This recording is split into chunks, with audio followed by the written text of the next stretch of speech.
Welcome back to the show. Time for afternoon headlines presented by Ram Trucks, built to serve. You know, when Aaron Rodgers emerges from his darkness retreat, will he be headed for the bright lights on Broadway? Tough on the retinas and perhaps the ego, according to Tiki Barber. Take a listen. If he is that sensitive that he gets upset that people, reporters, opinion makers, influencers, whoever, want to talk about him, he is going to struggle in New York. And I don't know if it's the right fit for him. I don't know if I want him in New York if this is going to be his reaction to things that don't matter. Jeff Schwartz is here. Jeff, yes. Before you go, Broussard's going to go. Okay, go ahead. Brew? Well, look, for my personal, I mean, I'd love to see Lamar with the Jets first, but I'd love to see Aaron Rodgers too. I just think it'd be entertaining and a great story to see how he does. But Tiki's got a point because and I get now that the internet and everything has made your quotes, your clips go national.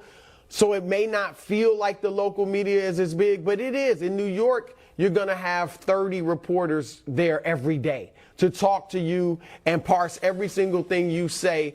And so if he's sensitive, yeah, it's going to be. We've seen great players in all the sports who can't handle New York. And then beyond that, the smugness. His smug attitude where it's an air of, I'm the smartest guy in the room. I'm smarter than you reporters. That will get him crushed in print in New York. So if he comes to the Jets, yeah, there will be some challenges for him. And I was a part of that New York media for New York. I was one of the good guys, one of the nice guys.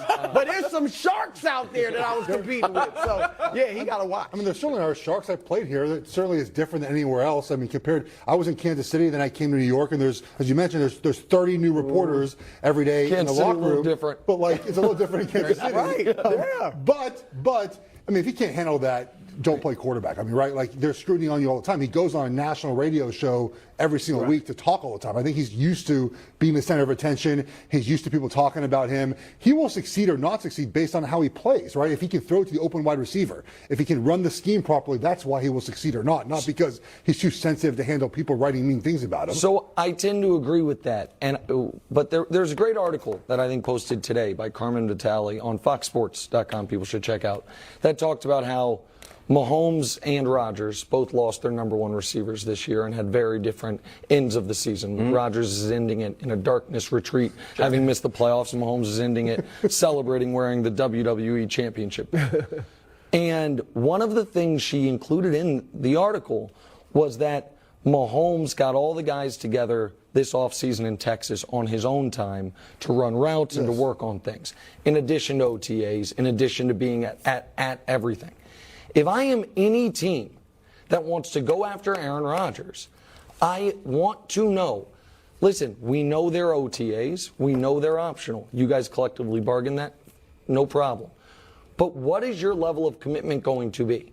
Because I do not think it is crazy to say that this year Rodgers, with the choices he made this offseason, is one of the reasons he and those young receivers had a hard time getting on the same page. And whether you have young receivers or veteran receivers, particularly early in the year, whether you have young receivers or veteran receivers, if you're going to a new team, that time is incredibly important and incredibly valuable, especially when anyone that goes after Rodgers is thinking this is a 1 or 2 year deal. So that to me is way more mission critical to his success than whether or not the New York Daily News is going to write a mean back page. Stop. That's true. That's true. You mock it, Nick, because you're from the Midwest. But it's Where a are you from again, bro? I'm from the Midwest, but I was a part of the New York media, though. Brew, can I put you on something? I mean, I think the Jets fans are so hungry, it's any port in the storm. I've heard the Jets fans go crazy, and that tough New York media go crazy for the following people: Mike White, Joe Flacco, and Chris Strebler. Like, man, this Strebler guy. Yeah, even Sal was like, we had to stick with Strebler. He was cooking out there. Like, what?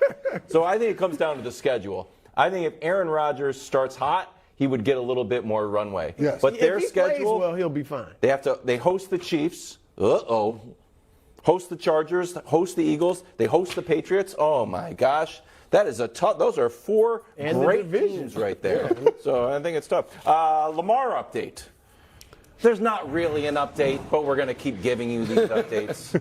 New report is that the Ravens didn't assure OC candidates that Lamar would be there next season. Oh, Ravens ended up hiring Tom Monken, who was most recently Georgia's OC, prior to that with the Browns.